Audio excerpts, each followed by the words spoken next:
So here we go, guys. Welcome to the CarveCast. We have the legend that is Andy from Snow Camps Europe back on again.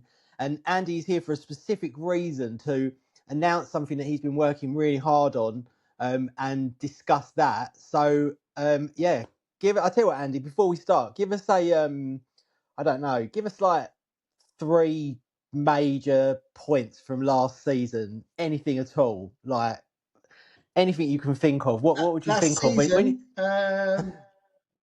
Busiest season we've ever had, point 1. That's amazing, yeah. Point 2, I'm trying to remember what the snow was like.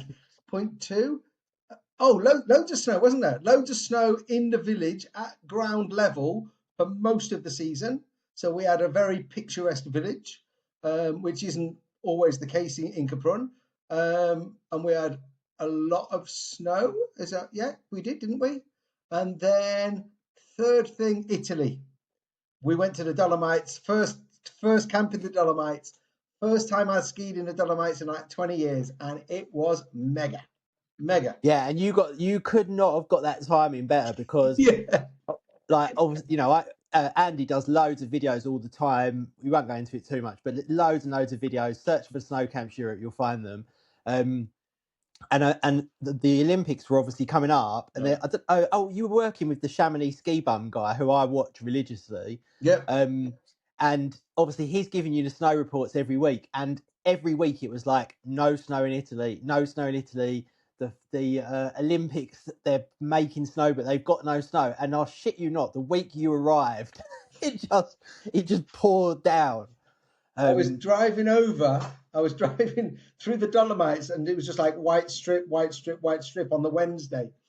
And I got there and I was like, geez, what have I done? I've got 17 people arriving into Innsbruck where there's snow, and I'm going to drive them out of the snow to grass. And then on the Thursday night, it started to snow. And then it snowed most of the Friday, and then it snowed all of Friday night and Saturday morning. So when they arrived, it was bedlam getting to resort because there was so much snow. And the place just looked mega. And then we had a couple of other days of snow during the week and a couple of really clear days. So we had the best conditions. And as the Italians, where we were, said to me, is could you come at the start of the season next year and bring the snow as well? Yeah, I mean, they've not had snow since November. No, that was correct. That was the thing about last season. Do you remember we had that? Everyone had that early snow, and then certain places had bits and pieces, but not a lot. But then Italy, like the large part of Italy, a huge part of it, they were getting dumped on like meters and meters and meters. But the part where you were going and the part where the Olympics was, there was just nothing. Yeah. Like for months and months. And then the day you arrived, it just absolutely ploughed down. And I remember sitting there watching your video thinking, oh, thank God for that, because you got all them people going. And obviously it's never your fault, but you'd feel crap, wouldn't you? Yeah. Like, especially when most of that group would typically have come to Capron in January, where again, on the week of our January camp, we had 2 or 3 days of fresh snow as well. Yeah. So it was, as I say, they were going to land in Innsbruck and see snow and then just leave the snow behind. And I was like, what do I say when they get here? There's no is there a glacier area in the Dolomites? There's the Marmolada Glacier, but we didn't actually go over there because the snow hadn't been so good. The glacier was getting very busy, so we didn't actually venture over there. And it's quite a distance from where we were, because obviously the Salaronda area is so vast and takes in so many different villages. But we didn't need to go there because the snow when it came was just mega. No. And did you guys do the Salaronda in a day, or did you just do certain parts of it? We didn't actually, because we took the advice of the guides that we brought in to run the camp with me, and they took us to different places each day, and therefore we never just did a complete Salaronda circuit. We planned it for next year because we're going to Italy again next year, and we are definitely doing the Salaronda either clockwise or anti-clockwise, along with a couple of other destinations that we didn't do this time. And that's the good thing about that area, is it's so vast. You can ski to a different village, have your lunch, ski to another village, and come back. A little bit like when you're going out for your days around Zermatt. Which you can do that in Austria, but unless you're in like the Alberg or maybe in the Ischgl area, Montifon, it's never as big as the Dolomites. And the kilometre of skiing and the fact you get no lift queues or very few lift queues.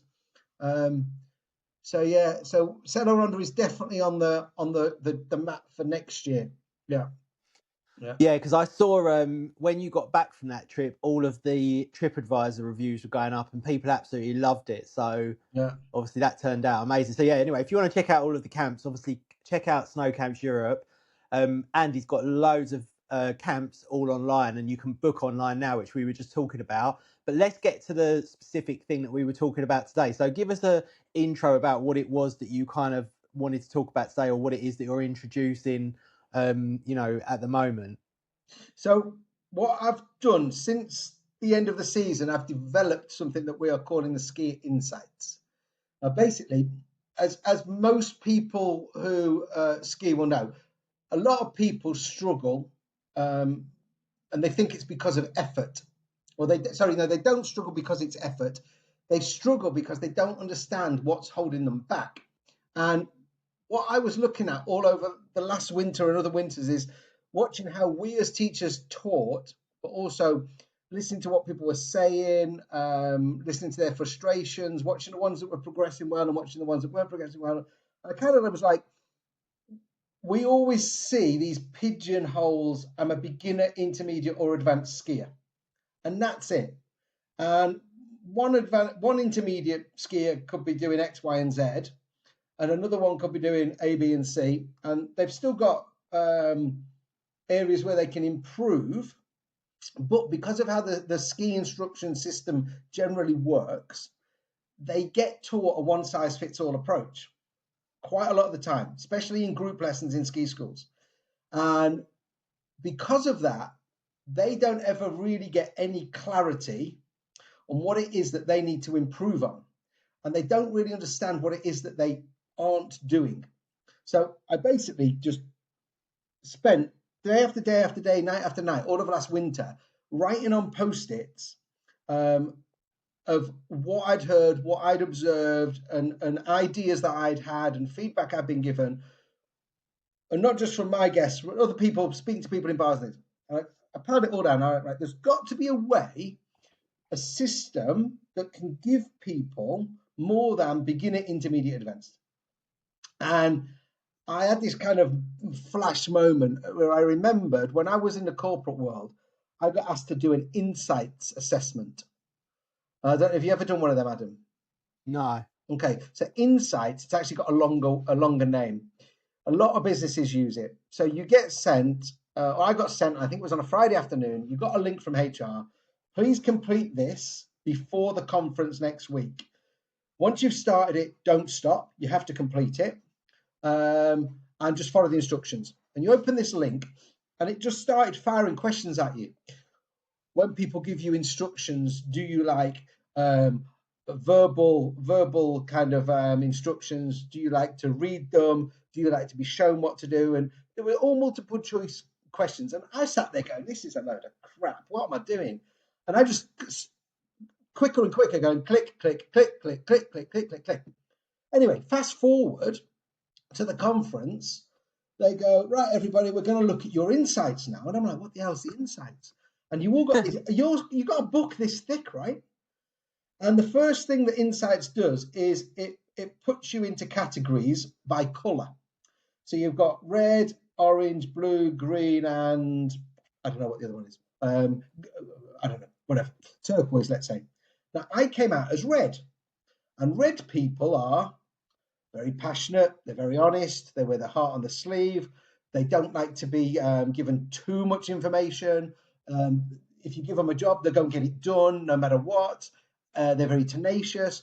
And then, as well as being red, you can be red with a bit of orange or red with a bit of blue, and it's basically it's a psychometric test that companies use within the whole company and then within the smaller teams.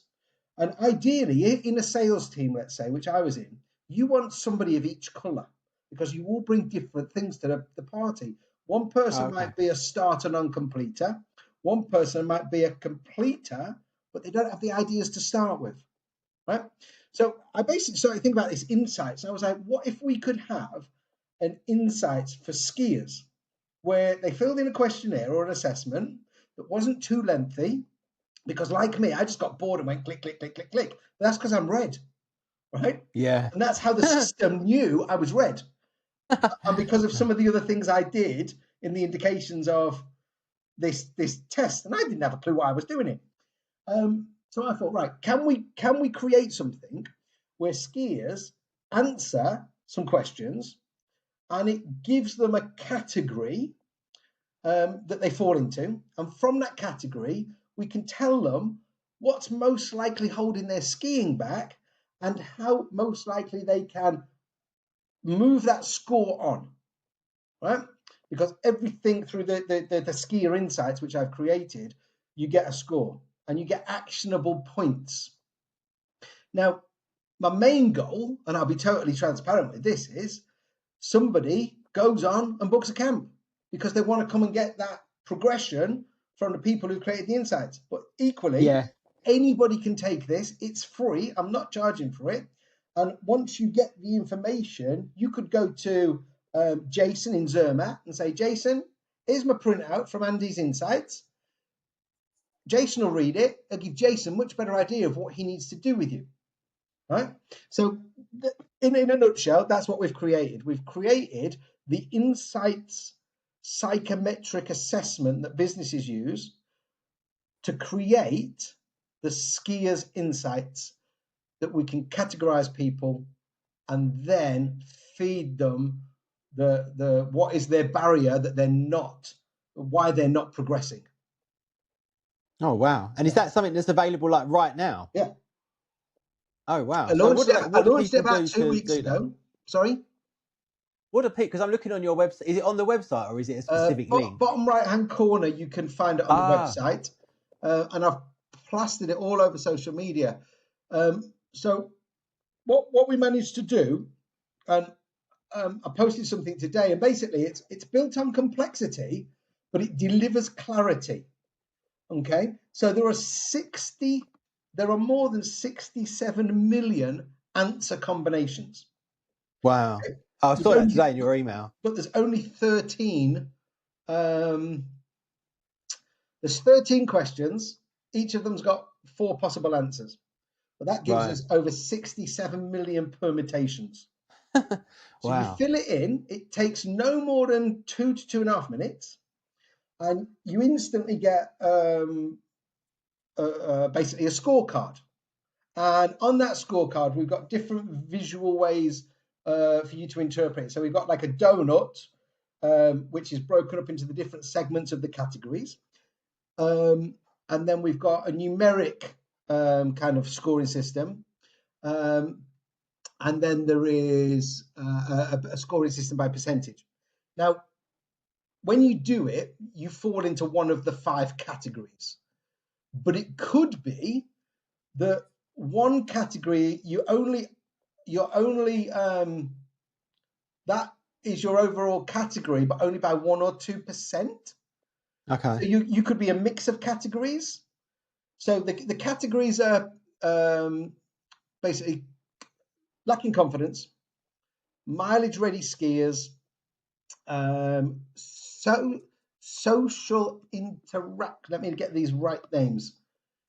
Cautious skier, plateaued skier, inconsistent skier, social improver, or a mileage ready skier. So from the information we've got from you, the system puts you into a category, and then we show you your breakdown in 3 different ways, because some people like a picture, some people like numbers, some people like percentages. If you are an out and out plateaued skier, then we need to get you off the plateau. If Right. you are an out and out inconsistent skier, we need to give you more consistency. Yeah. And so on and so forth. But everyone will be a mix of the different things. Now, you might get someone like myself, I'm a mileage ready skier because I'm a professional skier. But I've also got an element of confidence in there because of the accident I had 9 years ago that I've never really got over in my head. So if I was going to go for coaching, I would say, okay, Adam, look, I'm 89% mileage ready skier. I can ski, but I've got this 10% which is nagging confidence. and I've also got 3% inconsistency, right? Yeah. And that inconsistency can come from the terrain, the conditions. You went out the night before and got hammered, because an inconsistent Yeah. skier, you'll have a good run, a good day one day, and then the next day it'll just feel entirely different. Yeah, for sure. Once you I just did mine just while we was talking, you but we'll did it come that back to that quick. later. Mileage We'll come back ready? to that later. It was, yeah, and I was only sort of half concentrating on it, so that shows you how easy it is. But yeah, it's quite interesting, the answers to the questions. Actually, they're quite different from one another, if that makes sense. They're not like similar; they're quite different from one another. But we'll talk about that in a minute. So, what is the most common like problem that you see people having, like in terms of like their frustration, like regardless of their ability? What is the number one? I mean, I think I could probably guess it actually, but what is the number one like common frustration that you see with skiers? So what do you think it is? I would say confidence, because Um, it's I think confidence is frustrating because you can't learn it, you have to almost earn it, if that makes sense. That's quite a good saying, actually. yeah. So confidence, control breeds confidence. Yeah. So when somebody says they're not confident, and this is what the system does, it's like, why are they not confident? It's probably because of lack of control, and that lack of control leads to inconsistency. So on a blue slope, they've got the confidence and they've got the control, so they've got the confidence. But if they then move on to a red slope because their friends want to go and ski over there, their ability isn't as well as it needs to be. So that affects the control, which hinders the confidence.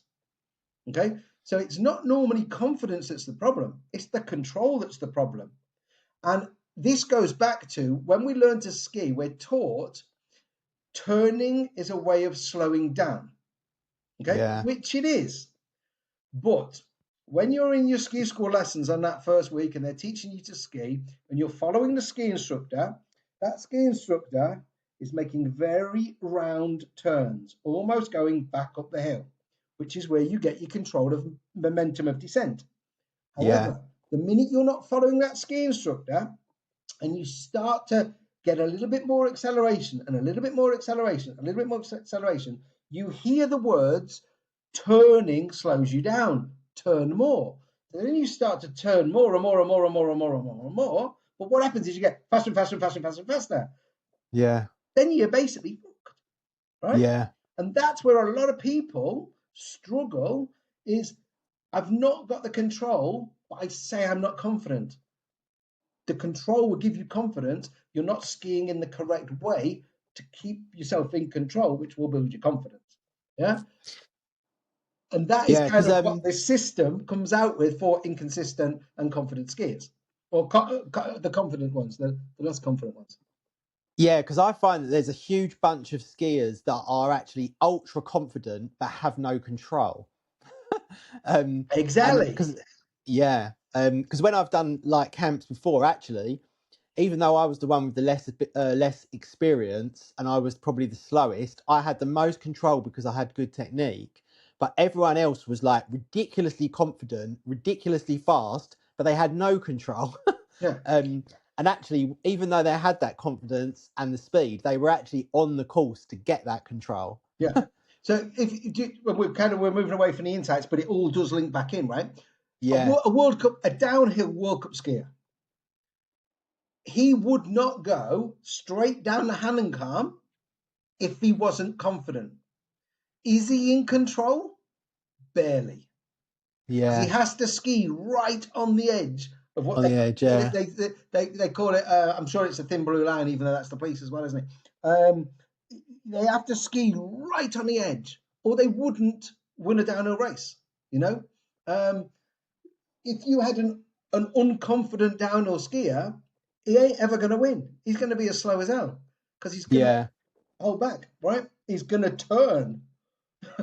You know. I Yeah. just looked at your results, by the way. And why do you think that so many skiers almost feel like they deserve to be better than they are? Well, they they do deserve to be better than they are, but there are normally things holding them back from being better. Okay, and this goes back to they might not be getting anything from the lessons they're taking, but they're throwing loads of money at lessons, right? Yeah. And I'll use you as an example, Adam. You've had loads and loads of lessons, but you've Yeah. handpicked the people. You've Yeah, you handpicked do some have of to the be best careful. people in the Yeah. industry to give you Yeah. lessons, okay? And you research that. A lot of people don't go to that kind of degree. They just book a lesson. They go into a ski school. Can I have a private lesson for the day? I'm not feeling too confident. Ski school says, who's left on the board? Right, you can have Jack. He qualified a week ago. He hasn't got a clue what he's doing. Give us 400 quid. You get Yeah. nothing from that lesson. Now, you might have got John, who's done it for 26 years and is mega, you know? It's potluck. It's potluck. It So is. In fact, all the that times that I haven't investigated it and researched it and I've booked through like ESF or someone like that, it's been pretty horrific. But you can get lucky. There are you people out can. there that I Yeah, know that have, that aren't on social media and don't do anything like that, and you'd never find them. But if you booked with them, actually, you'd be very lucky to book with them. But equally, the opposite as well. But I think as well with skiing, I think one of the biggest issues with skiing as well, outside of confidence, is just the constant plateau all the time. exactly. Um, and in fact, last year I noticed it most when I finished skiing at the end of last season. I was actually done. I didn't want to ski again for a while, which is unusual. But when I went back to it I can't remember when it was, October or whenever it was. No, actually, I went in September to Zermatt on the summer bit, and I got on my skis and I thought, oh, this is going to be horrendous. Like I haven't even been on an indoor slope. I haven't touched my skis for like 3 months. I skied better that day, having not skied for 3 months, than I had the whole rest of the season, and I Okay. couldn't believe it. I just literally couldn't believe it, and I think I actually needed that break to break the plateau. But there's a billion other reasons why you plateau. What do you think? Like maybe like the top sort of 2 or 3 reasons are why people do hit that plateau. Yeah, so basically, people at the plateau, they do the same thing over and over again. Yeah, and they create habits. They're not challenging themselves. They ski within their comfort zone. Okay, and again, if they've been taking lessons, especially group lessons, and the teacher has treated everybody as one group rather than a group of individuals, they may never have got the push they need to progress. So people get very comfortable skiing the runs they like, skiing the conditions they like. After lunchtime, oh, I'll do one more run and I'll go for a gin and tonic because it's got a bit choppy. That in itself stops you from progressing. You've got to Yeah, go and ski the choppy stuff, or you'll never be able to ski the choppy stuff. You know, yeah, um, and I actually was surprised, right, when I set the insights up that plateau. I thought plateaued skiers were going to come out as the highest percentile out of all of the groups, and currently it's not. Inconsistent with an element of plateau is what we're seeing. Now that could be, we could probably fix that with the questions and the answers, but I don't really want to force people to go into the plateau bracket. I want it to be more of an honest split. But what's really interesting with these categories, what we found, and I've spoken to a lot of people who've done it on email, and where I can, I've spoken to them on the phone to get feedback about the whole kind of experience. And what they've said is, the minute I read my category kind of bio almost, I went, how did they know that? Like, that's me. That is me. They just described me. And that's how I felt with this insights when I did it in, probably, I think it's 2003. I read this book and was like, someone who knows me has written this. Yeah. This is bollocks, basically.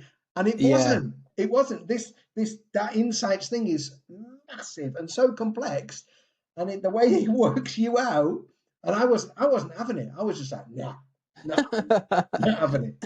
Then you sit and you read it, and he said, "Do not say these things to Andy. When talking Yeah, to Andy, you must do this. Do not give Andy a report to read that's more than 1 page long, you know? And I was like, Yeah. So people are So saying with this.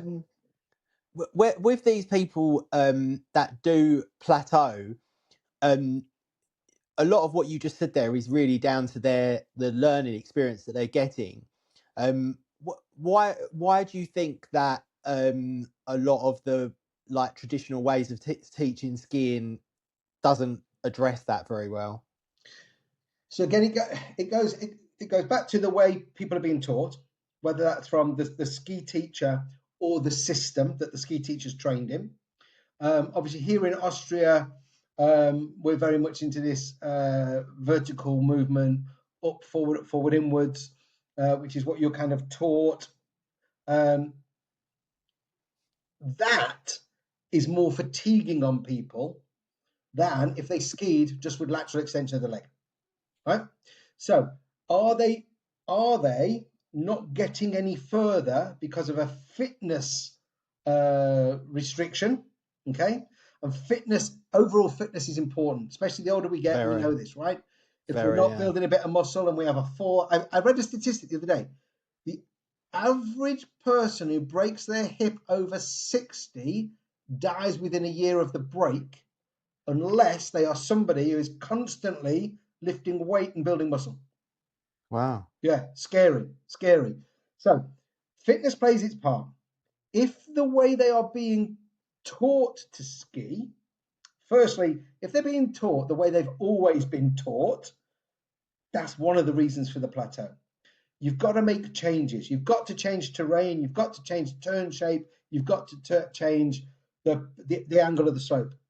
But also fitness will play a part. So if they are not fit, don't teach them vertical movement. Get them out of vertical movement and get them into leg extension, because it's less taxing on the body.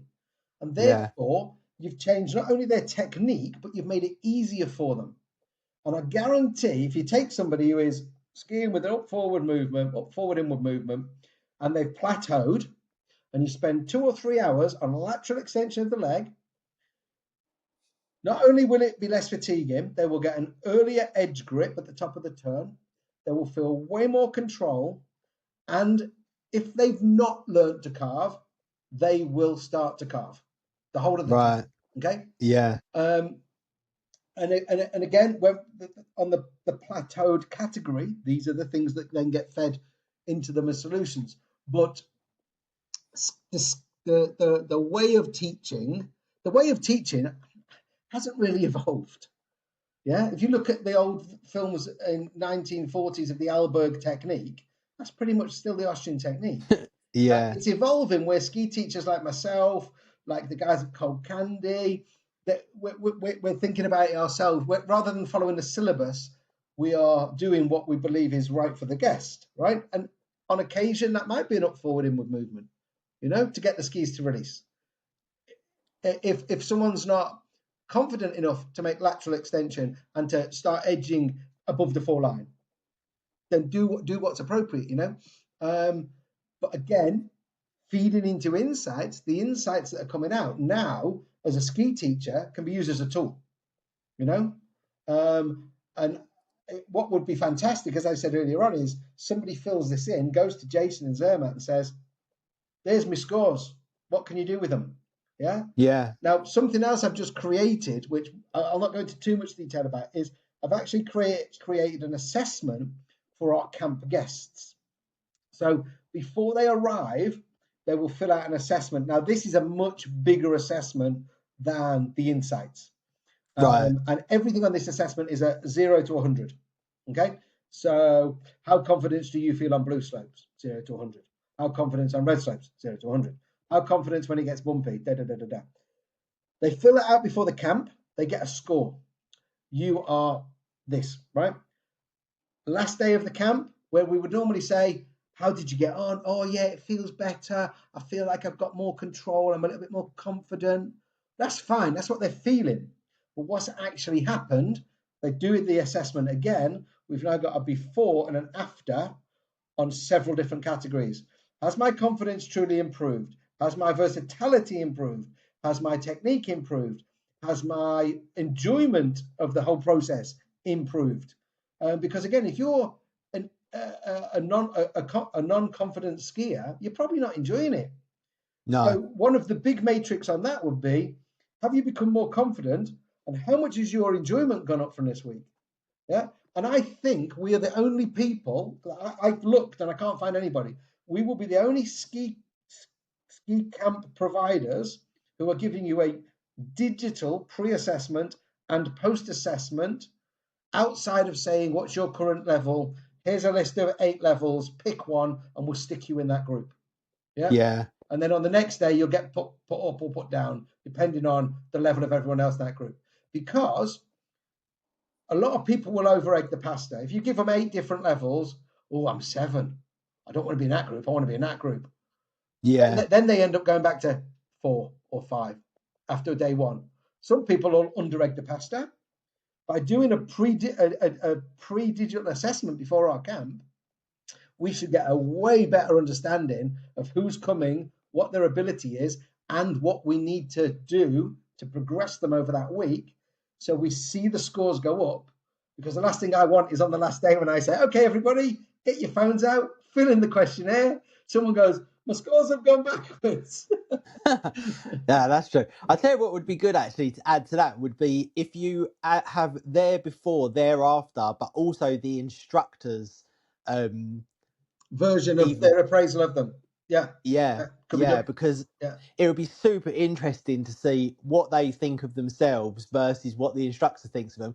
Because Yeah. obviously you'll get some people who think that they've all of a sudden turned into Marco Odermatt, but then you'll get probably much higher percentage people who probably think they're worse than what they are, and that they've actually progressed a lot more than they think they have. Yeah. And it's funny because when you do a camp, I find that it's only when you ski after the camp that you realize how much it's made you progress, because you're doing so much during that camp and actually everyone else is growing at a similar rate to you, so you almost feel similar when you finish compared to when you when you started, because the other people have come up a Come along level. as well. Yeah. Yeah. Yeah, Yeah. but then when you finish, that's why when I do a camp I always like to go skiing on my own after, because um it really allows you to see like what you've learned and how much better you've actually got, and preferably not in the place that you just did the camp, if that makes Yeah. Yeah. sense, Yeah. like Yeah. go somewhere completely different Yeah. and ski. But I think that I remember when I did my level 2 in Hintertux, it was in April, and the conditions were nuts. Well, you know, from obviously the Kitzsteinhorn, it's like a whole nother world up there. Like it's just all kinds of mad shit going on every day. I mean, we had like 4 seasons every day for like 7 days, Yeah. and it was really tough skiing, especially when obviously you were being judged and you were being pushed and all these other things. Especially for me, it was really new to it. But it made me realise massively that being forced mostly to ski through all of those different conditions and all of those different terrains and slush bumps and hard bumps and ice and all those things, even though we were being coached, we were sort of just being pushed to do it.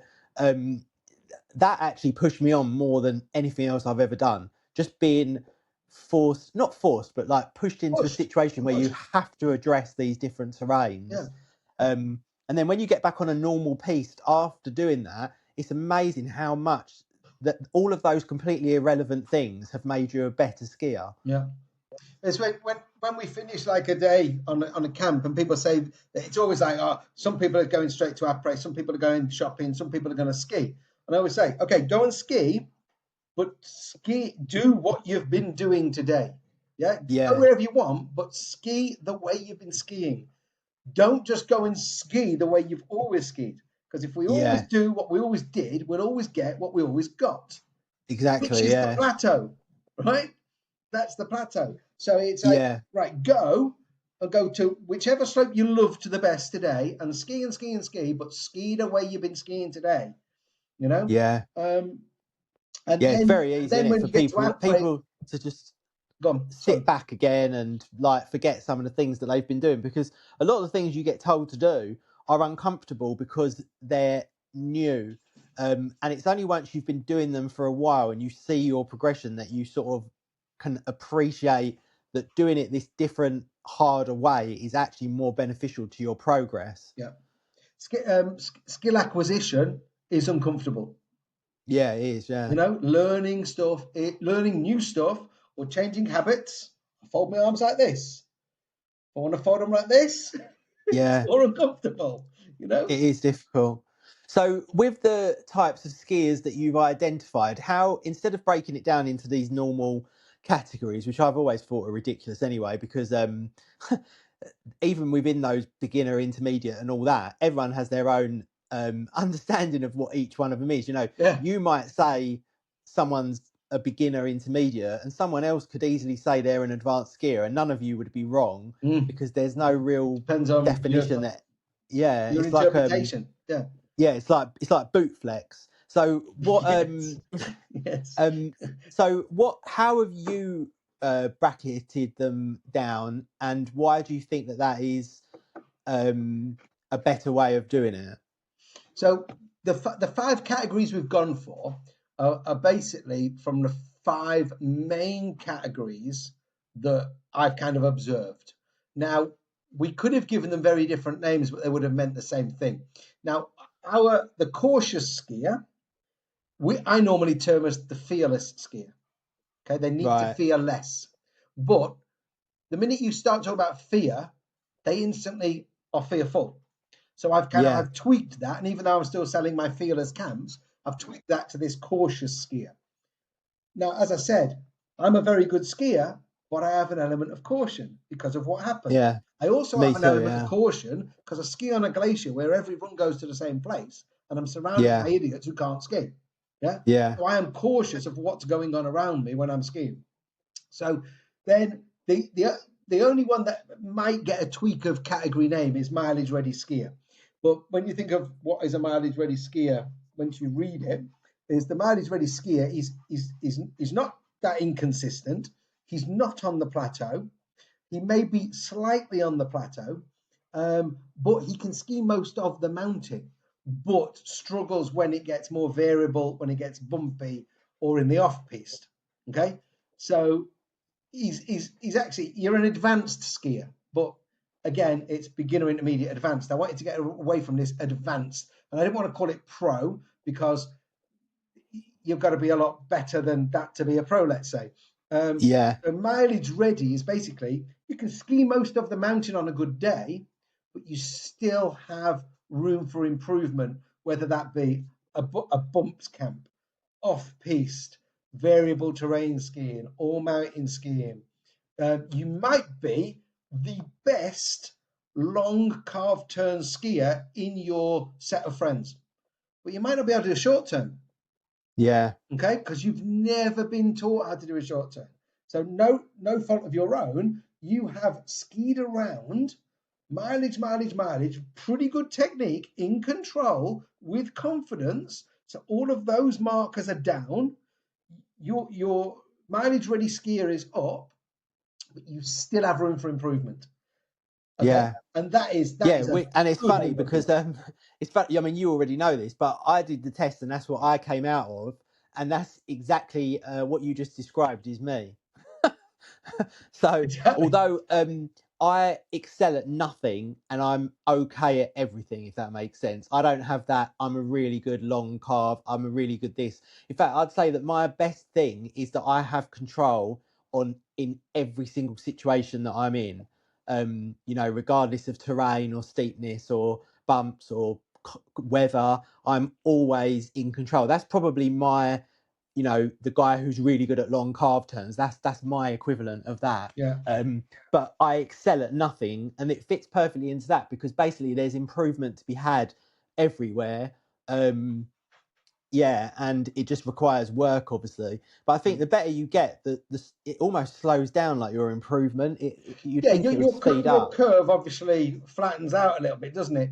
It Like does, with, yeah, again, acquiring any skills, we have a very sharp curve at the beginning, and then it kind of tapers off. yeah, Funny is, I'd thought to myself today, what's Adam going to come out as? And I was like, he's not going to be plateaued because he's not been doing it for long enough to be fully plateaued.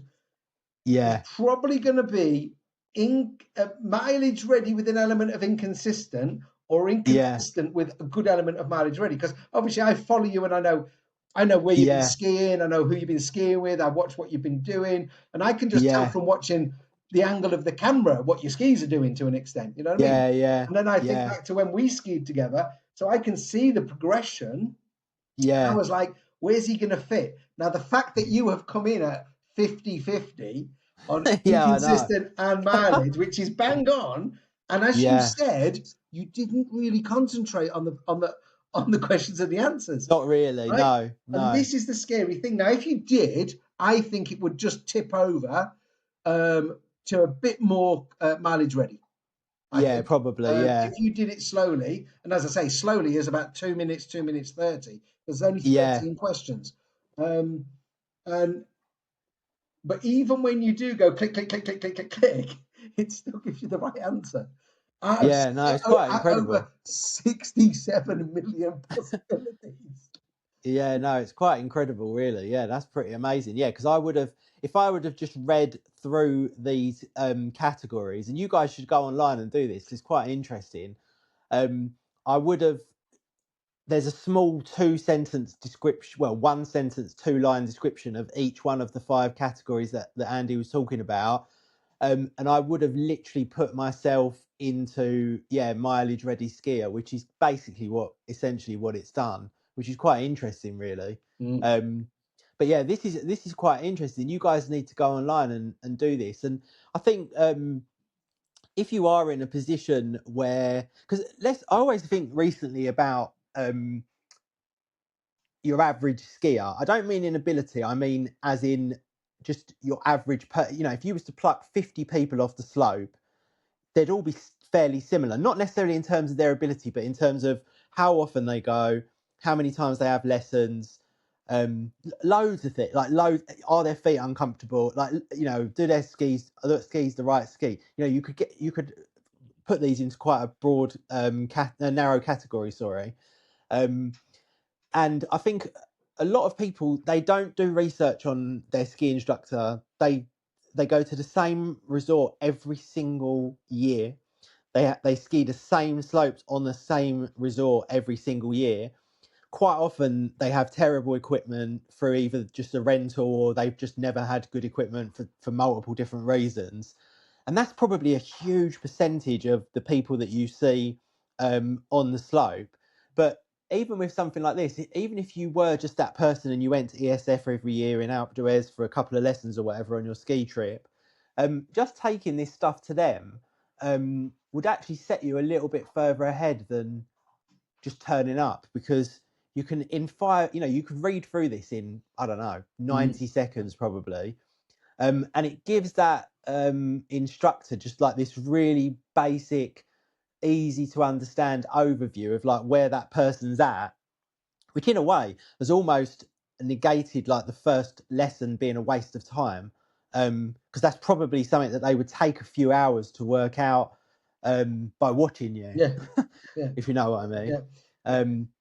So yeah, that's actually super interesting, that, and obviously things like this are a much better way of categorizing people than the other way, because the other way is just too what's the word, not objective, what's the other one, Too broad.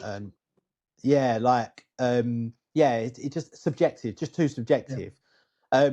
So once they do this, and like say for example they're coming on one of your camps, by default I'm guessing you're going to get them to fill this in, but are they going to do this and then the longer one, or are they just going to do the longer one? So this one, as I say, this one's open to anybody. Anyone can go on and do this. Okay, you can go on and you can do it as many times as you want. You can try and trick the system. You're probably going to get the same results. Anybody can do it. Once you've done it, and again, total transparency, you're gonna receive an email, because I've got your email address, because you've got to give it me to do the insights. That email is then going to basically say, give you some more insight to your level. And then I've tagged on a couple of other resources which are free. So if you're on the confidence list, if your main thing is confidence, on your first email there is a link to go to another another flow, let's call it. And you'll receive an email from me every day for 30 days with tips of how to build your confidence. Most of them around control. Okay. So if you fill this in, you come out cautious. I'm going to send you an email. It's going to say, "Hi Adam, you're a cautious skier. You need to think about these things when having your next lesson. But in the meantime, as it's summer, if you want to receive an email a day for 30 days, it's going to have really useful tips that you could potentially use at a dry ski slope, a snow hall, or the next time you go skiing. Take it. It's free. Okay. You're literally getting 30 ski lessons from me for free. Okay. Yeah. And you're going to get a couple of other emails from me, because I'm also going to say, you came out as a cautious skier. This is one of our specialities. We run fearless camps. If you really want to become less cautious and more confident, come and join us for a week and we will shift your numbers. Okay. And then if you are somebody who's done insights and you come on a camp, you can then go and do it yourself again, and you can look at those numbers. Or equally, if you go onto insights, skier insights, you do it, you go to Jason in Zermatt, you say, Jason, this is what Andy says, or Andy's system says. You have a week of lessons with Jason, then go and do your insights again and see your dials have moved. Your confidence has increased, or the score has gone down. Your mileage ready has gone up. Your inconsistency may have gone up, but that's not a bad thing if your confidence is built because you're skiing more of the area. So you can also do that. If you're coming on a camp, then you may have done this already. You may do it before the camp, but you're going to get a specific longer version, which is, what is my ability? How do I rank myself before the camp? And you'll do the, how do I rank myself after the camp? And as I said, Right. everybody's scores should have shifted. And it will be, rather than saying, I think it's better, and the ski teacher going, yes, you've come on leaps and bounds, my love. Yeah. You'll actually see where you've come on leaps and bounds, yeah, with lots of different data points. And again, you might go, wow, that's exactly what I was thinking, but I couldn't put it into words, or that's bollocks. You know? Yeah. Because there I can think always be the skeptics.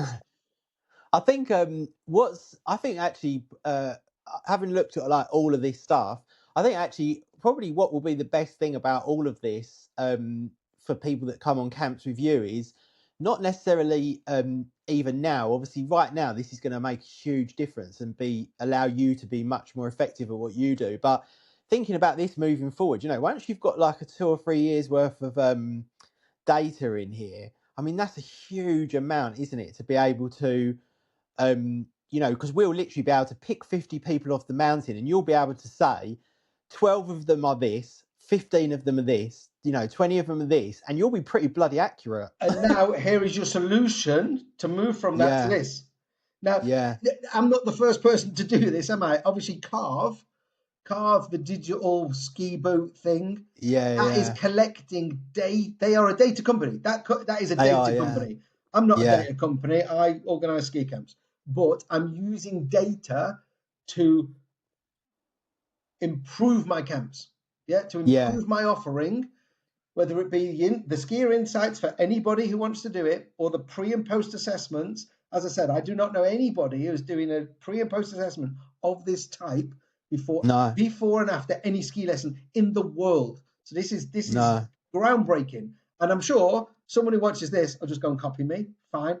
I've copyrighted the skiers insights. So good luck to you.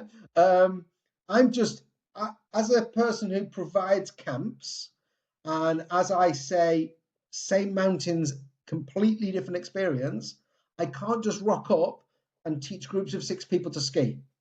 My camps have to be unique.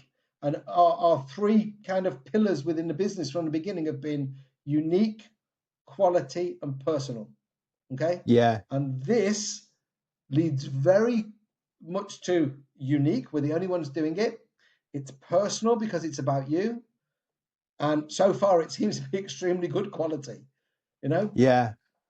So basically, if you want to do this, guys, you need to head over to Andy's website. The best thing to do is just Google Snow Camps Europe and you'll find it like straight away. obviously you can go straight to the URL snowcampseu.com. That's right, isn't it? Yeah, snowcampseu.com. snowcampseu.com, and then it's in the bottom right hand corner. It says take the quiz. Yeah, Or it take the says assessment. there's a red thing and it says the Skiers Insight Test. Yeah. Well, And you click on that, you scroll down, you say get insights, and then you put your details in and it asks you the relevant questions. yeah. But yeah, get on and do that. And then say, for example, someone does that and they're interested by the results and they think they want to know what to do like with those results. Yeah. Is it best for them to go book a camp, or is it best for them to wait for the emails or have a conversation with you? Like what should they do next? Either or, really. If they feel compelled by taking the insights that they want to instantly book a camp, then come and book a camp, no problem. But I say that you're going to get 4 emails. You're going to get 4 different emails.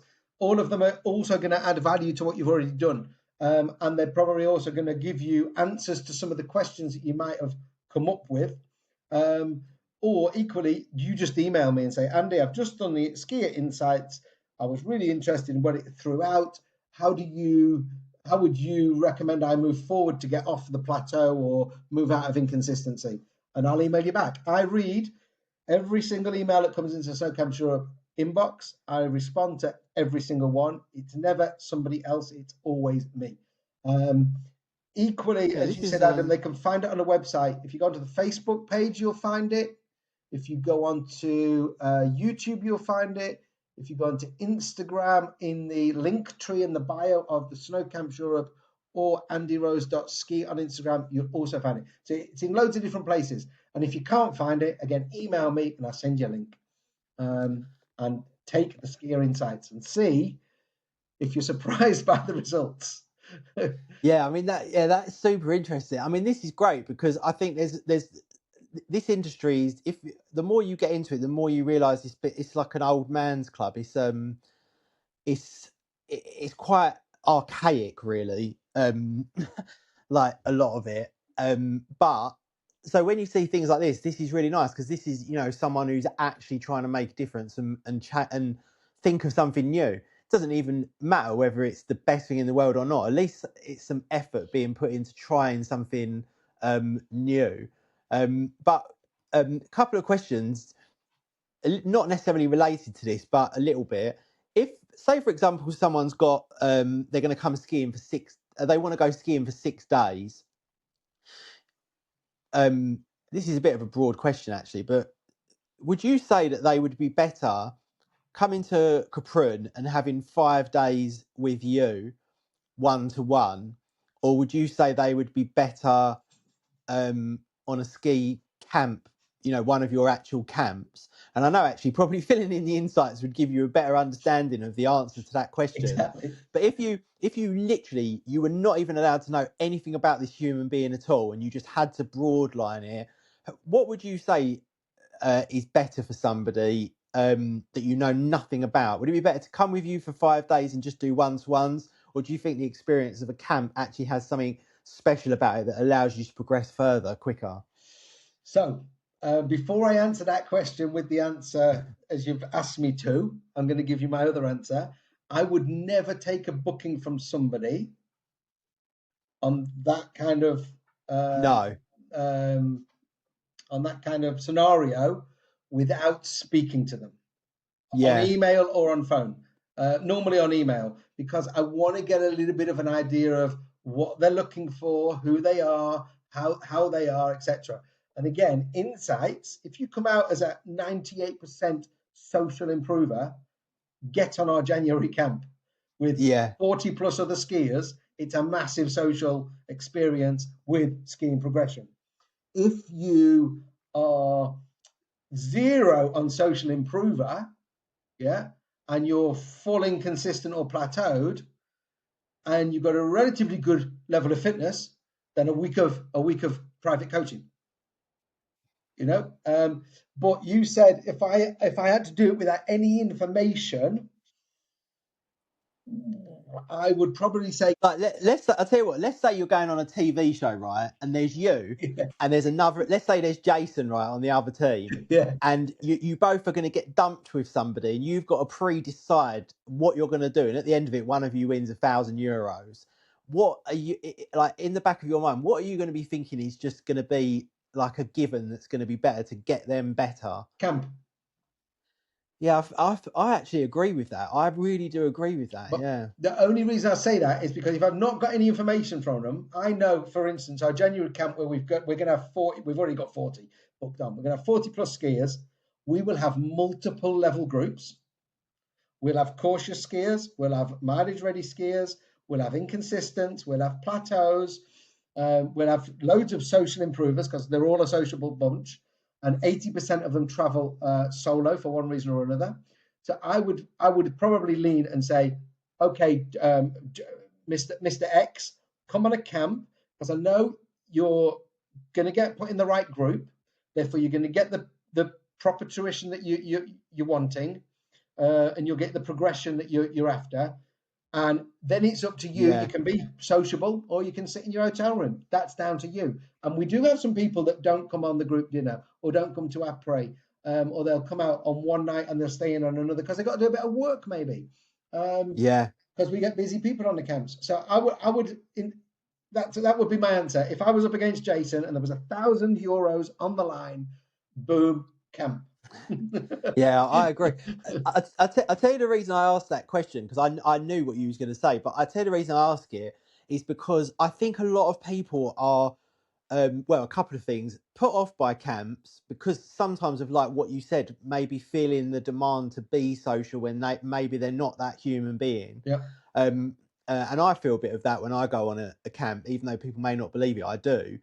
Not even because necessarily I don't want to be social, but maybe I do have work to do, or or something else. And sometimes it does make you feel a bit awkward. But the other thing is as well is I think a little bit like like boot flex and skis. Everyone thinks that the stiffest one is the best one, or even the not stiffest one is the best one. You got all these categories that you can put into when actually, the best one is the right one for you. And I think with coaching, everyone presumes that a one-to-one is always going to be better than a camp. But actually, even though I've had lots of amazing like one-to-one days, I do really believe that I've actually pushed on more in multi-people situations, and I've actually learned a lot from not the instructor, um, from the people that are skiing with me, not because they're educating me, but because we're having conversations. Like, for example, I've done a stompy camp twice with someone called Benji, and we've become friends off the back of it. And he was that guy who was a fucking rocket, but he just sits back and he just fucking tears like everywhere like a lunatic. And he was there to become a more technical skier, whereas I was the opposite. I was like a more technical skier, but I had no mileage. I had no speed. I had no confidence. We were like the two opposites. But we've learned so much from each other through having discussions about how I feel about things, how he feels about things, where I've gone wrong, where he's gone wrong. And sometimes even the instructor, and they've all been amazing instructors, especially with the camps, would say that. But then we would have a mini conversation between ourselves and almost get more out of that than we did from the instructor. And I'm not saying that's always going to be the way, because there are dicks on the courses as well. But you do even sometimes pick up things from them, even maybe like even like etiquette things and stuff like that. Yeah. But I've learned so much from people that I did not expect to learn anything from, and I wasn't paying to learn anything from them. Even when I did my level 2, everyone was so helpful. Yeah, like you almost have lots of like mini less educated instructors that are sort of all helping each other, and it feels like you're in like a bit of a team.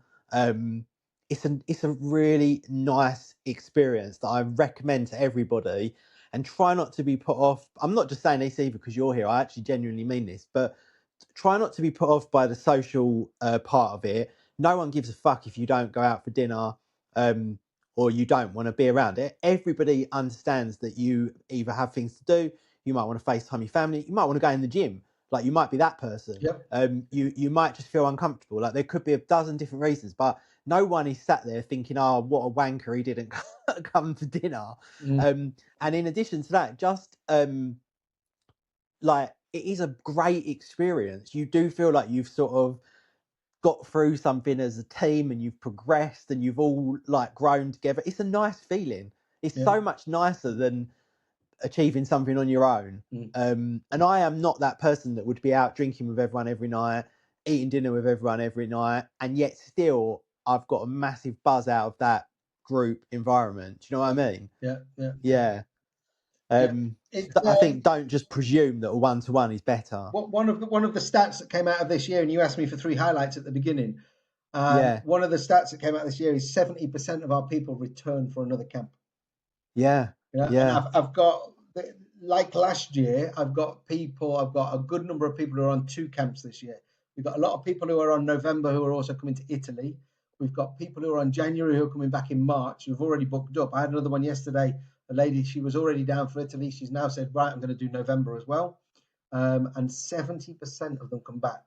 And I've got people now, and if you think, we've only really been doing this for 6 years because we had a 2-year break with COVID, and before that we had 1 winter season, which was our first winter season. So say it's 6 years. I've got people who've been on at least 1 camp a year for the last 6 years. Some of them are on 2, and some of them are on 3. And I think that speaks volumes, not just for the experience that you've just explained, but for what we're doing and how we're doing. And as I said earlier, same mountains, it's a completely different experience when you come on a Snow Camps Europe camp that I see anybody else offering, and the way we facilitate it, the way we help you plan it, because we don't just plan, we don't just do the camp. We can do your transfers. We help you with accommodation. We have an après program. We have live music nights. We have a group dinner. You don't have to come to them. If you want to, you can. But we facilitate the whole week from end to end, and if you want to be end to end there throughout the whole thing, brilliant. If you want to have your nights off, as you just said, and we had a solicitor on, I think she was on January. She had to work of a night time.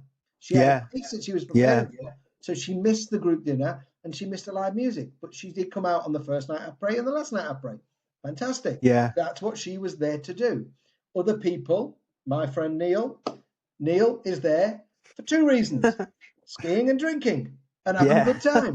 And that's what he wants to do, And Neil sometimes drags other people with him, and sometimes people dodge him, So every course has a Neil. Yeah, we did last year because he came on every single one of them.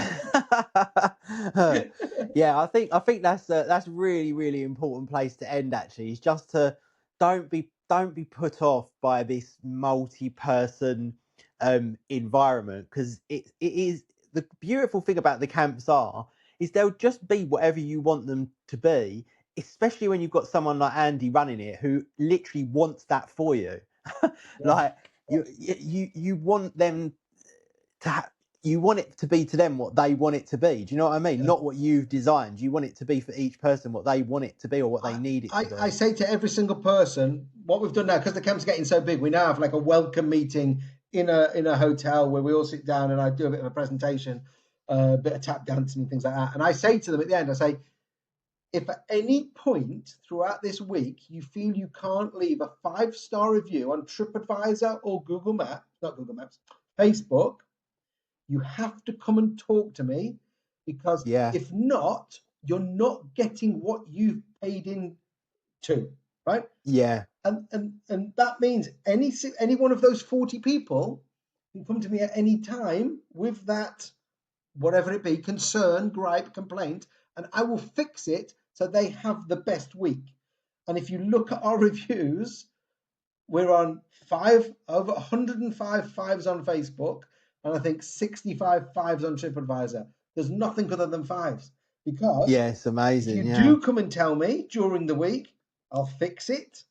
And we'll get a 5. If you wait until you're on the transfer home to tell me, I can't do anything about it. And that's how I Yeah. start every single camp.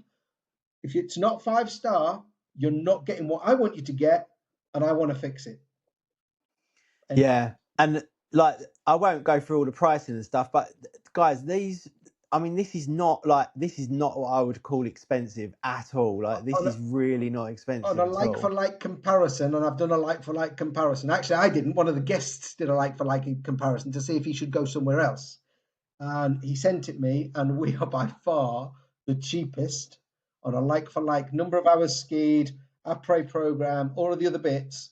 We're too cheap. We are too cheap.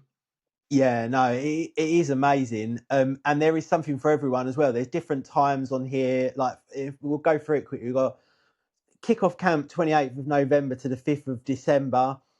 January camp, that's the Italy one, is it? The January The one. first January is Capron LMZ, and then Oh, okay. Italy is the week 19th. later. Oh, okay. Yeah. So there's loads on here, guys, that you can go to. So I would definitely like have a look at that. But not only that, when you think about it, like this whole week, give or take, is not that different to a day rate. So No, no, like it's cheap. It's yeah, it cheap. is. Yeah, it is essentially. I know nothing in skiing is particularly cheap, but in terms of value for money, I won't call it cheap, but this is extreme value for money. Like, it really is like ridiculous value for money. You know, like the one I've been on is multiple times this. Like, and I mean multiple And I know, times. so I'll tell you a story offline about one of those providers. And not only is it value for money, you also get your pair of goggles, which have a retail value of 160 euros. Yeah, If there you've you go. if you've already been on a camp and got your goggles, you can have a pair of gloves or you can have a bag. So if you take that into account as well, it becomes even better value. Yeah, I mean, I'm not. This is actually a no-brainer, really. Like, people should just book on these camps because you're just gonna have so much. You're gonna have such a good time, and like you said, 80% of people are lone skiers. Yeah, solo travelers. Yep. Yeah, so that's probably across the board then to a certain degree. Yep. Even if it was 50%, like, it is more fun skiing with other people. Like, Yep. it just is. And Like, I do enjoy skiing on my own, but nothing is as much fun as skiing with other people. and our age as well. And people sometimes are surprised at this, but we don't really get the younger. I would like some more younger people. We don't get the younger end of the market. We're not like 18 to 32s. We're 40 plus, Yeah, and we get a lot of people in their 60s and 70s on the camps. yeah, A lot of people in their yeah, 60s and 70s. yeah. That's amazing. Well, there you go. You've got to check out the insights, because that's, even if you don't care, it's just a fun. It's quite a fun thing to do, to see whether or not it can read your mind. Yeah. Snow Camps AI, and then obviously you've got the camps online, snowcampseu.com. Obviously, message Andy anyway if you want to talk about going anywhere in the sort of Kaprun, Zellamsee, Kitzsteinhorn region, because Andy is the go-to guy for that area.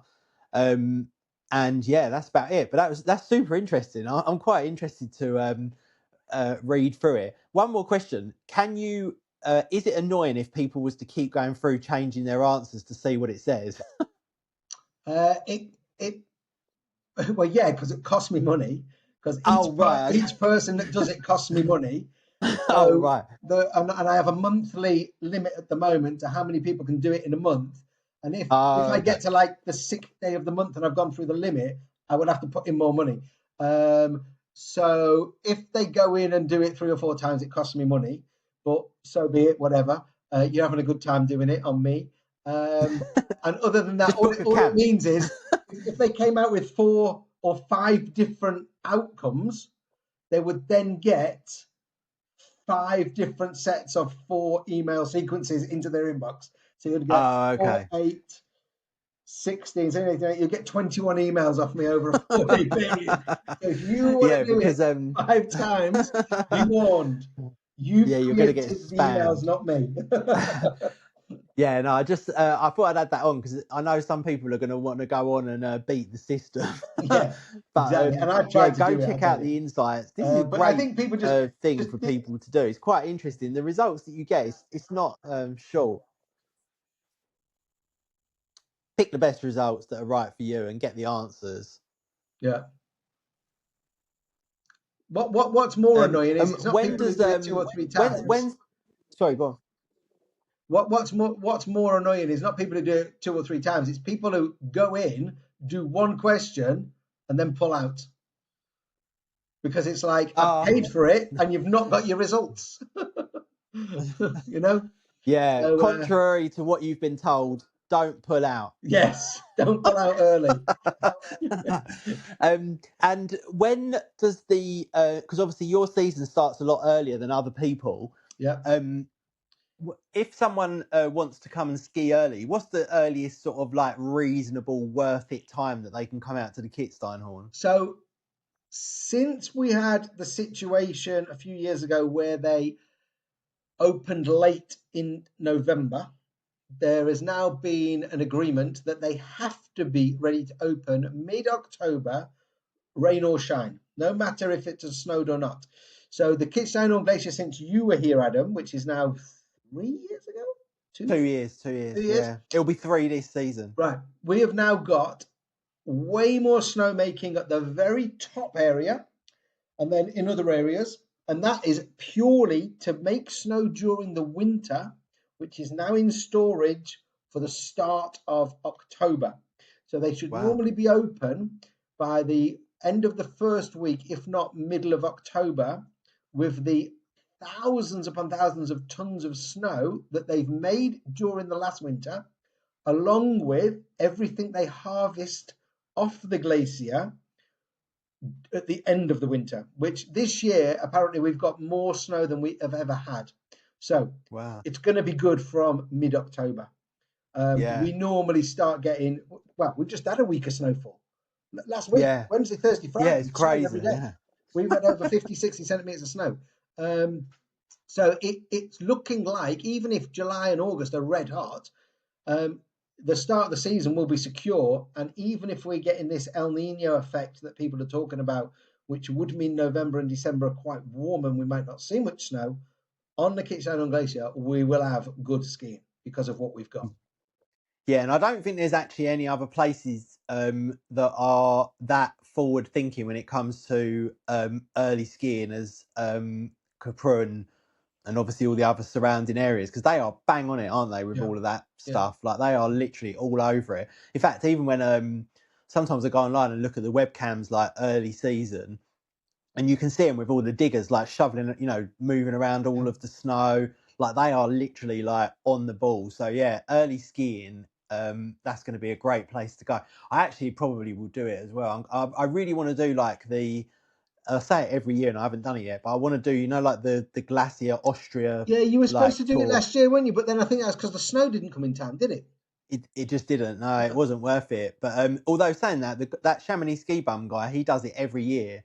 And he did it quite early, and actually it looked really good. Yeah, he So I told me do, he but did that, but he didn't come to Capron last year, did he?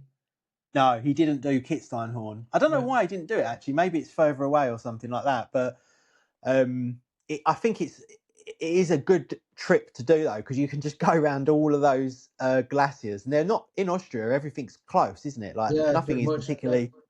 Yeah, that's when people say to me about Austria. One of the things I always say to them is one of the best things about Austria is you get off the plane and you're an hour away, and it Yeah. doesn't matter where you're going. It's pretty much always an hour, hour and a half. Whereas, if you want to go like Three Valleys, you land in Geneva, you've really got like a good 3-4 hours of travel Yeah. and how much that costs. Whereas in all of the Austria areas, whether it's Hintertuck, Zillertal, all of these different places, it's all close, which is such a big positive. Obergurgl, Capra, all of them.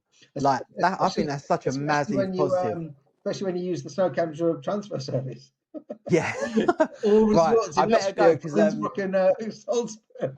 my Sorry, I guest had to has get just that got in here, there. so I'm going to have to jump off. But thanks a lot for that, Andy. I'll catch up with you a bit later anyway. Yeah, no worries. Thanks a lot. Banging. Anyone who wants to go and do the insights, go and jump on. And yeah, thanks, Adam. Thanks for having me on.